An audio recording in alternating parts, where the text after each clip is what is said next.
This is Tim here from Your Six Studios. Today in this video, I'm going to show you how to reset your Samsung phone without losing any kind of data or anything like that. So just go to the top right and go to settings right here and select this and go all the way down to the bottom.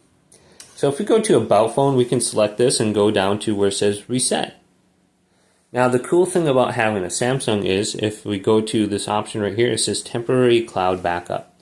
We can tap this and we have unlimited data to the Samsung Cloud for 30 days. So if we want to go ahead and just temporarily back everything up and then retrieve it, we can.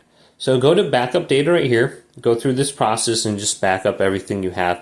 Now, depending on how many photos that you have and whatever, it could take a long time in your internet, Once you have it on there though, and everything is backed up, after we reset our phone, we can just go to Restore Data right here and select it, and it'll download everything from the cloud.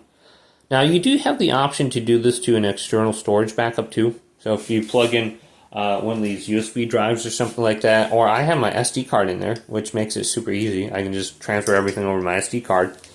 And I have one of these USB adapters. So you want to get like a USB-C adapter to USB, and then you can plug it into the bottom of your phone. And then you should be able to transfer everything to one of those external drives. And that could be faster depending on your internet, etc. So you can just plug this into the bottom here, and it should show up on here. And then you can just restore everything from one of those backed up drives. So go ahead and just try that out. You can see my USB storage is on there now. So you have that as an option, but once you get done with that, just go to Factory Data Reset right here and go through the process. So if your phone is just being a little bit weird, it's not working, just go to Reset and just reset it, and it'll return it back to the factory settings. Hopefully this video did indeed help you out.